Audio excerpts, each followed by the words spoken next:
exactly where we're going to start is going to be the Indiana Pacers. And the question around them right now is whether or not they're going to be able to maintain their win streak in Paris, because the Pacers are the team following Wembanyama and the San Antonio Spurs to Paris, France to play a pair of games over there. 2 p.m. Thursday, January 23 on NBA TV. We have Pacers versus Spurs in Paris. We'll play again on Sunday, I believe, at noon on ESPN. This is Wembanyama in his home country. The Pacers, by all accounts, are in foreign territory. It's not just the fact that it's a different country, which is obviously a very big deal, but also the fact that this is where many of the Wembanyama fans are going to be sourced from globally. So the Pacers are going into another country where they are not going to be the team that is, favored, or the team that is enjoyed the most out of the two. They're going to face the Spurs again in France. Obviously still Paris in just a couple days, but today, this episode is being recorded early Thursday morning, 2 p.m. today. The Pacers go to Paris, or they're in Paris already. They're going to play the Spurs. These are the only two games the Pacers will play against the Spurs all year long, and both of them are occurring, again, overseas. So that's going to be an interesting force at play here. Of course, in the grand scheme of things, these two games out of the 82 is not going to be that consequential, but again, the Pacers don't play Wembanyama that often. They're going to play him twice. They're going to play him back-to-back, and they're going to play him in France. The Pacers have not won in San Antonio in the Wemby era, and that will continue because they're not going to be playing in San Antonio this year. So let's look at the Spurs. Both of these teams go into France. The Spurs are 19-22. They're 12th in the West. They're a game and a half back from the play-in tournament, or at least that range of the standings. They are on a 3-game losing streak. They lost to Memphis twice at home, and then they went to Miami and lost there amidst all the Jimmy Butler drama. None of those games were particularly close. So the Spurs right now are objectively playing bad basketball. Again, 3-game losing streak. They're 19-22, 12th in the West, and that losing streak really dropped them out of play-in range. They've been huddling around the 9 or 10 range for most of the season, but they dropped a few games in a row here, and now they're back to 12th in the West. So obviously there's still plenty of time. We're only about halfway through the season, but it seems to be that the Spurs are a play-in team at best, and that's what the Pacers are going to be tasked with, as San Antonio is still kind of, on a macro scale, figuring themselves out. They're still trying to figure out how they're going to build around Wembanyama. It's likely another lottery year for the Spurs. If it's not, then they're in the play-in tournament, and we'll see what happens there. But regardless, this is Wembanyama's team, and they're trying to make it his team and sort of supplement him with pieces through the draft or free agency or whatever else. This is still a rebuilding Spurs team. This is still a Spurs team that's trying to figure itself out. And even if they end up in the play-in tournament and play their way into the playoffs, this is by no means a Spurs team that's capable of much more than that on a consistent basis right now. So the question is, how do they win games? Because they have 19 of them. They win just under half of their games, right, despite being a team like I just described that's still figuring themselves out as it rebuilds. Well, of course, their wins over playoff teams, which I'm going to constitute as quality wins, come by way of Victor Wembanyama. He is the key across the board, and the key to defending the Spurs is going to start with defending Wembanyama down low. He's a generational talent. He's capable of taking over, and when he does, he really gives his team a chance to win against most teams in the NBA. Again, those quality wins, those wins against playoff teams, they come via Victor Wembanyama showing out and taking over. San Antonio, to me, hasn't truly outright won a game since January 3rd. They beat the Lakers in their first game back, which I think is a pretty significant asterisk. Remember, there was all the wildfires in LA. Lakers take a pause. Clippers do as well from playing basketball. And then when the Lakers come back, the Spurs managed to get a win there. Wemby had 23-8, good performance, but still, I consider there to be an asterisk on that win. Outside of that, we go back to New Year's Eve, right? And that's where they outlasted the Nuggets. Victor Wembanyama had 35. Great example. The Nuggets, a playoff team, they will be there in the West. That's a quality win for the Spurs. And Wembanyama scored over 30 and really saved the game on defense in the end. Remember, in that game, Nikola Jokic put up a final shot, and it was blocked by Wembanyama down in the final minutes there. So Wembanyama is fundamentally the lifeblood, the anchor of the San Antonio Spurs, and if he is off, then the team's going to lose. Because if he's off, then this is just the same Spurs team that finished at the back of the league the year that they drafted him. So across the board, Victor Wembanyama, if he decides to, in France, and this is a perfect spot for this to happen, where in France he takes over and he puts up 30 plus and ends up beating the Pacers, that could totally happen at least once, and that would partially be acceptable, but we want to avoid that. So the question then is, how can we counteract Victor Wembanyama?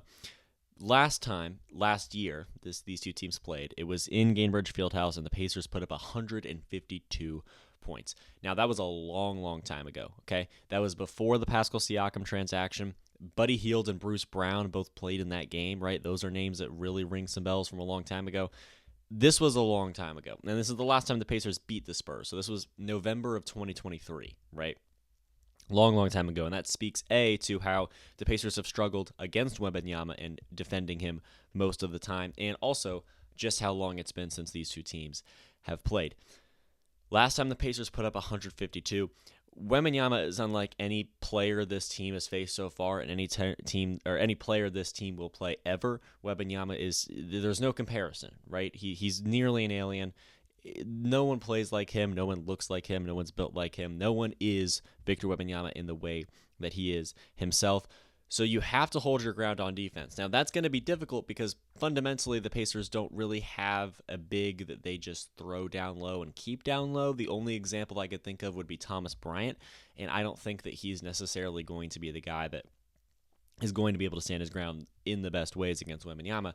So that's partially why the Pacers have struggled so much is, sure, the Pacers have forwards and the Pacers have centers, but Wembanyama is just different, and there's no one that's really built to defend someone like him. Granted, I can't think of very many humans that fit that bill, but still, the Pacers, I think, compared to the rest of the league, at least compared to the rest of the playoff teams, don't quite have the same ability to defend him specifically as maybe some other teams would. So, yeah, he's young. Yeah, he has weaknesses and flaws, but Wembanyama matches up well with the Pacers, and that makes the defensive side of the basketball a little bit of a concern for Indiana. Now, that means that you're just going to have to score on the other end, because, again, the last time the Pacers beat the Spurs, they ended up scoring over 150, which is ridiculous, and we shouldn't expect the Pacers to shoot that well, play that well, score that much in this game offensively. But it's time for the backcourt to shine, and it's time for the team to shoot well, right? Wembanyama is going to be the best player down low. If there's really two areas to a basketball court. There's the front court and the back court, right? You've got to win at least one of them to win a game, most likely. If your best player, if the other team is performing better on both ends of the floor on offense compared to you, it's probably game over. Wembanyama is going to take over the blocks. He's going to be the best player in existence down low. He's going to have some putbacks. He's going to have some second chance points. Wembanyama is going to dominate the blocks. So it's time for the backcourt to shine, right? It's time for the Pacers to shoot well, to play well from the field. Turner has been hot. Tyrese Halliburton has been playing consistently well as well. The Pacers are going to have to shoot well and often from the field and really take the defensive pressure off the front court, because if the stat here is points per possession, right? If you tell the front court defense, if you tell them how many points the Spurs must be limited to per possession, and if you continue to increase that number, where you say, you know what, you can allow, I'm making up numbers, but 1.6 points per possession and we would still win. That feels a whole lot better than saying you need to be defending at such a high level that it's 0.8 points per possession. And again, I'm making up numbers there. But the point is, the backcourt scoring on offense is going to relieve pressure on the front court defense and allow Wembanyama scoring to be a bit more acceptable every possession, every quarter, and throughout the game, right? So it's time for the backcourt to shine. It's time for this team to shoot well offensively, because I almost think that Wembanyama, you're not going to be able to stop him. You're not going to be able to truly limit him. You're just going to have to try to restrict him enough to where your backcourt can do the rest. And if the backcourt's scoring 152, then the Pacers will have no problem in this game, in my opinion, because the Spurs really don't have that much talent outside of Wembanyama. That's just going to be the question. Can you contain Wembanyama enough to allow the backcourt to shine and score enough to outpace the Spurs both games? And conversely, how much pressure is going to be on each side of the floor, right? Is it the backcourt offense or the frontcourt defense? Who's going to have to do most of the heavy lifting? Because one of them it has to be really clicking, right? And it's going to take both most likely to beat Wembanyama and the Spurs twice. The other question there is who's going to be on Wembanyama. The name that comes to mind at first is probably Pascal Siakam. How much are they going to be able to do one-on-one? It's probably going to take two to fully limit Wembanyama the way you would like to.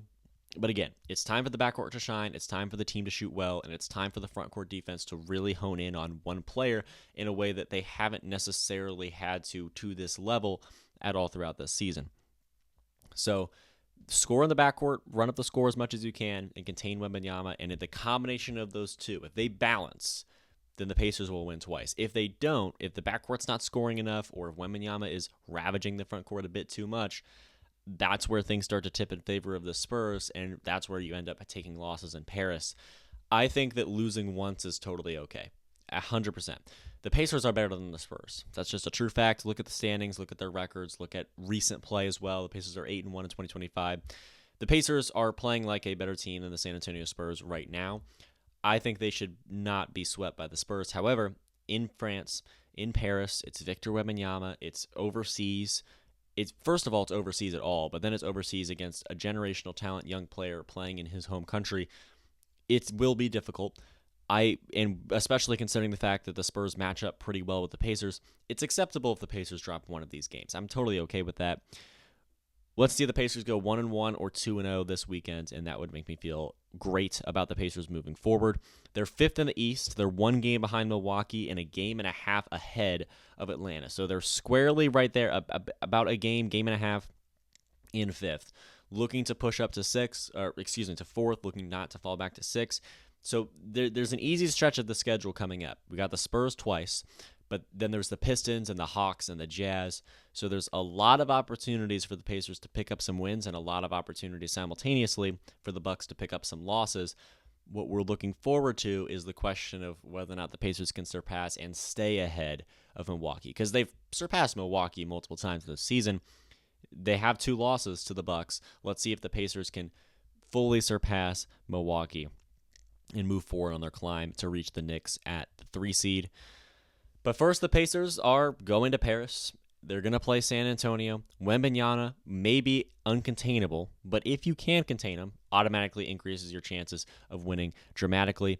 The Pacers have the means to win. Despite these matchup weaknesses, they have the roster across the board. They have the roster composition to win. They're 8-1 in 2025 and climbing. And like I said, I could see a loss occurring in one of these 2 games. I would be okay with that. 2 losses would make me feel a bit concerned. 2 wins would make me feel absolutely fantastic, as we've been feeling for the majority of this calendar year. The backcourt has to score. The front court has to lock in on Wembanyama on defense.